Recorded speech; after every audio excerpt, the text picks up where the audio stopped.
Ano po ba ang nangyayari sa pattern ni XRP ngayon?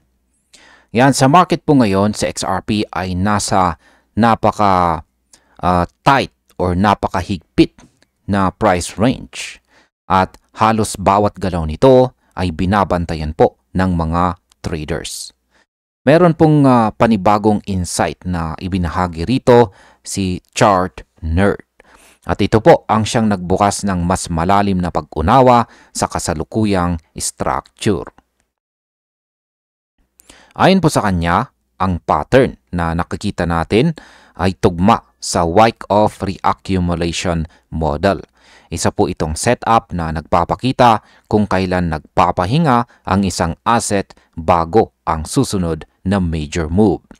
Maraming investors ang naghihintay ng malinaw na signal at dito po pumapasok ang mahalagang punto na tinutukan ng analysis.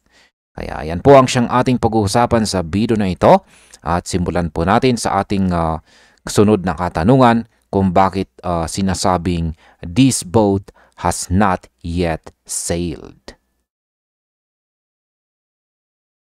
Ayan po kay Chart Nerd, hindi pa umaalis ang boat ni XRP.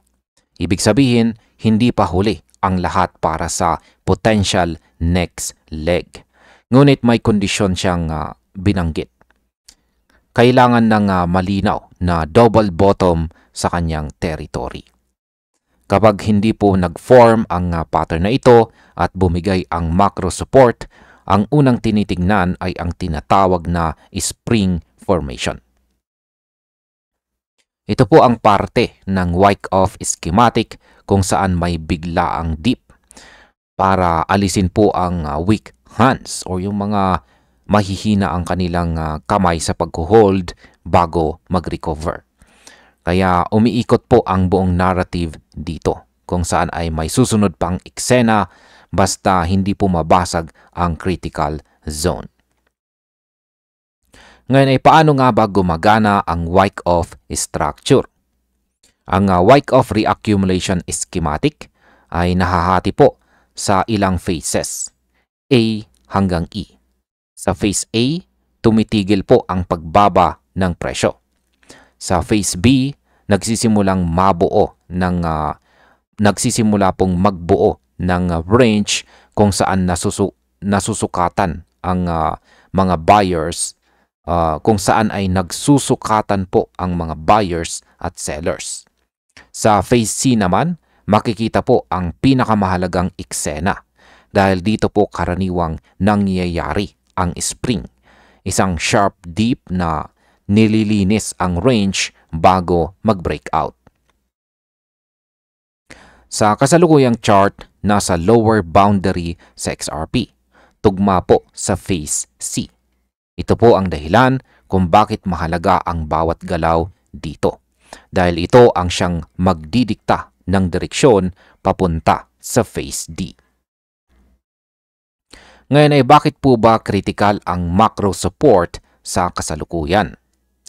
Nasa punto ngayon sa XRP kung saan sinusubok ang macro support na nagtatakda ng ibaba ng buong reaccumulation range. Ayon po kay Chart Nerd, matagal na niyang sinusubaybayan ang zone na ito at malinaw ang kondisyon. Kailangan ang double bottom para manatiling valid ang pattern. Ngunit kung bumigay po ang zone, ang market ay mapipilitang tumingin sa spring scenario. Sa schematic, ang spring ay bagsak sa ilalim ng support. Kasunod ang mabilis na pag-angat dahil sa pagpasok ng strong hands. Sa madaling salita, test po ito kung sino ang tunay na may conviction sa asset. Ngayon ay ano po ba ang maaring mangyari kapag nagkaroon ng spring? Kapag nagmaterialize ang spring, agad itong sinusundan ng test. Isang retest na nagsisigurong may sapat na strength ang recovery. Kapag pasado po ang test, dito na papasok ang phase D, kung saan unti-unti nang lumalakas ang price action. Ito rin ang stage kung saan makikita ang mga tinatawag na higher lows. tanda na may bagong wave ng mga buyers. Ang projection po ni Chart Nerd ay malinaw. Isang possible breakout sa early 2026. Ngunit lahat ng ito ay nakasabit sa tanong, maghuhold ba ang support o dadaan muna sa spring? Ngayon ay bakit po ba sinasabing whispering itong sa XRP? Sa context po ng analysis, sinasabi ng maraming experts na ang galaw ni XRP ngayon ay hindi sumisigaw kundi nagwi-whisper or bumubulong. Ibig sabihin, subtle po pero significant ang signs ng strength. Sa mga nakaraang buwan, nananatili sa XRP sa gitna ng range kahit maraming coins ang bumigay sa volatility. Ang ganito pong klase ng tahimik pero matatag na price action ay tinitingnan bilang early indicator ng major shift. Hindi ito hype move, kundi measured response ng asset sa structural support. Kaya marami pong analyst ang naniniwala na may something brewing sa ilalim.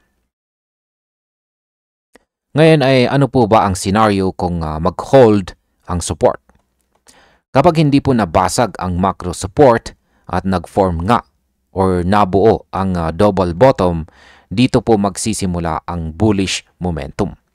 Papasok po sa XRP sa jump across the creek phase na indikasyon ng price expansion papunta sa resistance levels. Pagkatapos po nito, susunod ang SOS o sign of strength kung saan ang support ay umaangat habang binabasag ang mga resistance. Sa model po na pinakita ni Chart Nerd, pwede itong magbukas ng pinto sa multi-month rally. At kung ang breakout ay tumama sa early 2026, magiging heavily aligned ito sa buong Wyckoff roadmap. At bilang panghuli ay ano naman ang aking masasabi tungkol dito? Ayan, nasa phase C sa XRP, ang pinaka-critical na yugto.